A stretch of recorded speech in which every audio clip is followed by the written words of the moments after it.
Good morning students.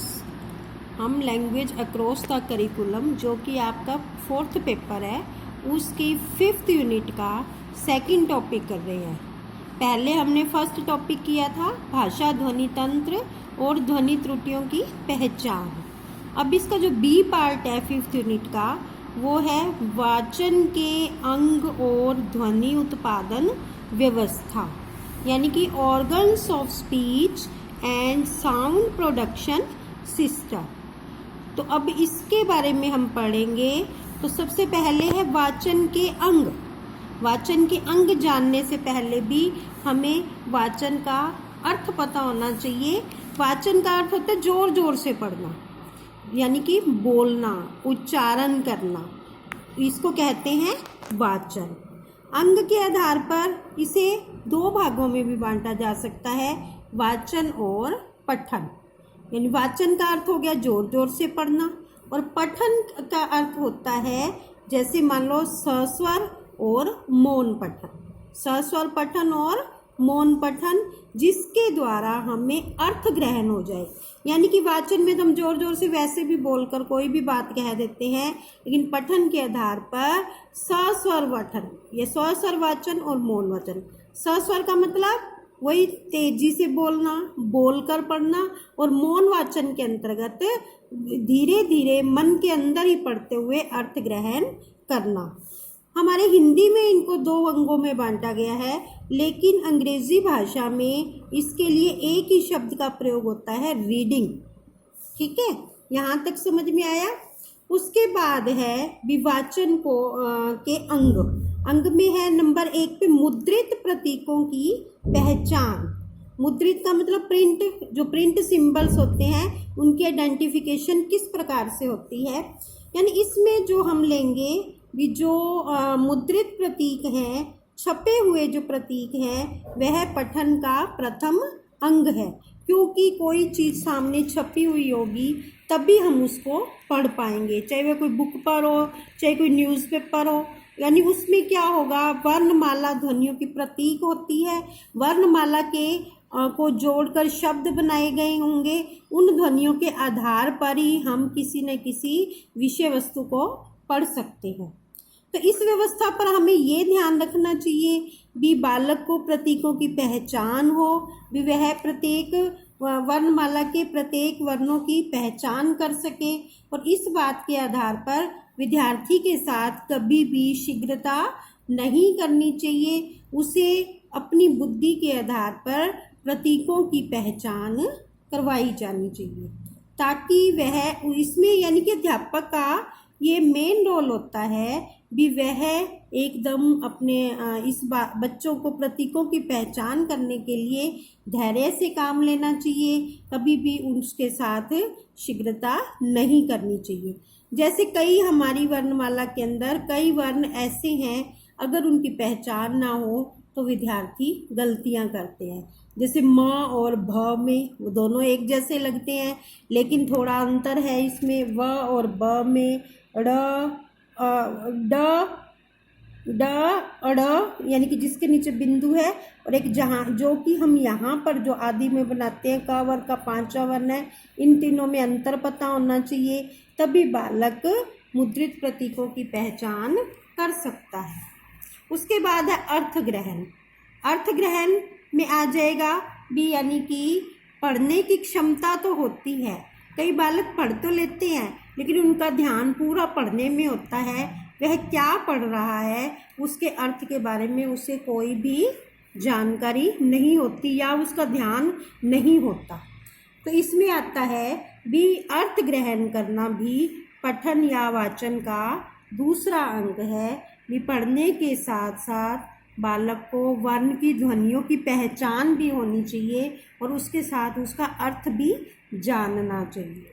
क्योंकि जब कई बार क्या होता है, अगर बालक छोटी कक्षाओं में इन बातों की ओर नहीं ध्यान देता तो उच्च कक्षाओं में पहुंचने पर भी ध्वनि दोष के कारण या ध्वनि दोष के निकट पहुंच जाते हैं, क्योंकि बहुत से वर्ण, अभी हमने बात की थी, विध्वनि साम्य होते हैं। अगर उनमें वह अंतर नहीं जान पाएगा तो वह गलत अर्थ लगाएगा, और गलत अर्थ लगाकर ही वह फिर अशुद्धियों की ओर बढ़ता चला जाएगा।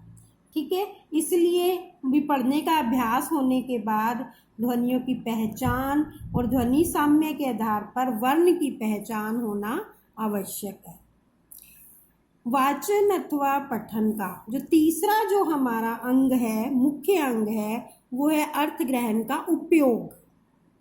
यानी कि जो बालक ने पढ़ा है उसको, उसके आधार पर जो अर्थ ग्रहण किया है उसे अपने दैनिक जीवन में या भविष्य में उसका किस प्रकार से प्रयोग करे, ताकि वह उसका अर्थ स्पष्टीकरण कर सके। ठीक है, यानी कि पढ़ना तभी सार्थक माना जाता है जब छात्र पढ़ने के द्वारा ज्ञान को अपने भविष्य में प्रयोग कर सके और उसका स्पष्टीकरण करने में उसकी सामर्थ्य उत्पन्न हो, यानी कि उसके बारे में उसका कॉन्सेप्ट पूरा क्लियर हो, ताकि वह उसको अवसर आने पर उसका मूल्यांकन भी कर सके। यानी किस बात को किस ढंग से कहना है उसके आधार पर भी उसका उपयोग कर सके। जैसे फिर उसके बाद आ जाता है हमारा ये इसका सब टॉपिक है ध्वनि उत्पादन व्यवस्था।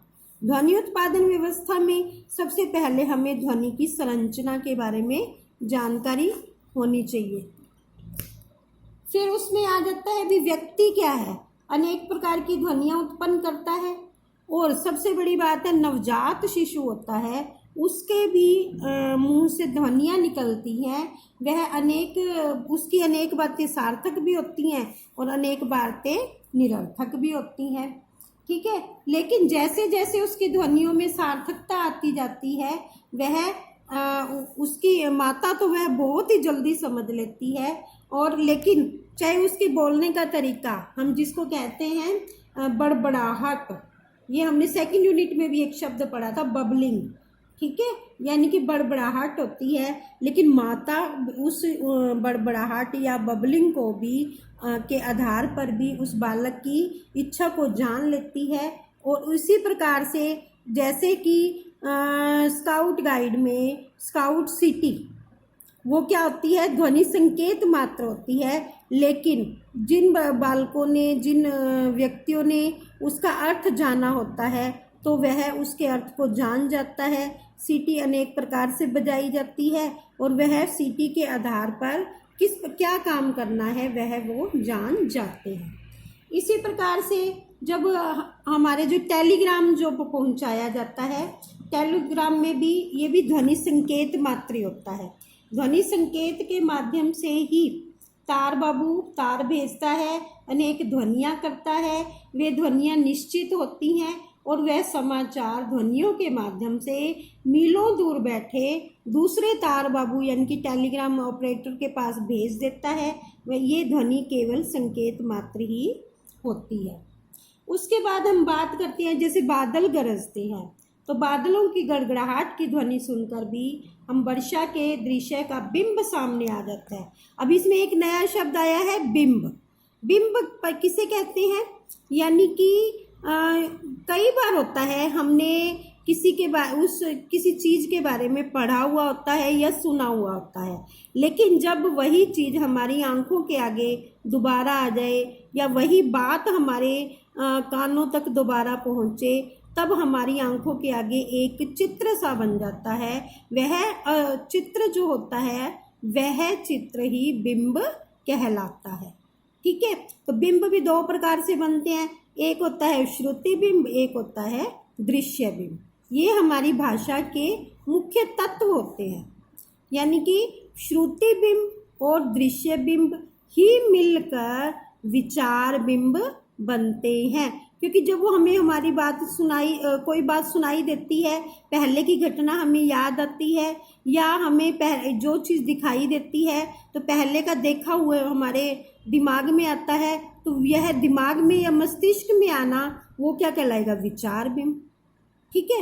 इसका हम एग्जाम्पल के रूप में हम ये भी ले सकते हैं भी बालक को, यानी कि छोटा बालक होता है 1 वर्ष से भी पहले, अगर हम बालक को कोई पंखा दिखाते हैं भी यह पंखा है, तो वह क्या करेगा, उस पंखे को देखकर उसके दिमाग में एक बिंब बैठ जाता है, दृश्य बिंब बैठ जाता है।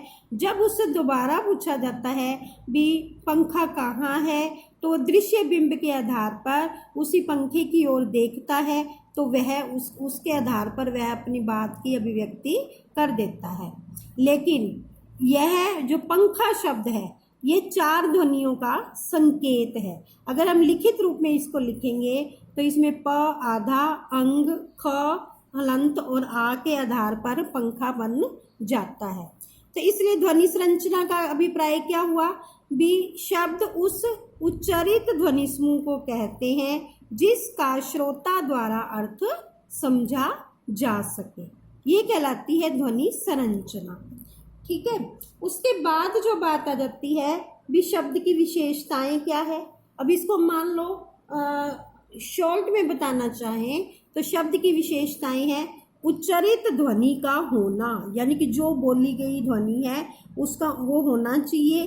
फिर दूसरे नंबर पे भी उस ध्वनि का विशेष श्रोता के लिए सार्थक होना, यानी कि जो बात उसने सुनी है उसके आधार पर वह बात सार्थक होनी चाहिए। ठीक है।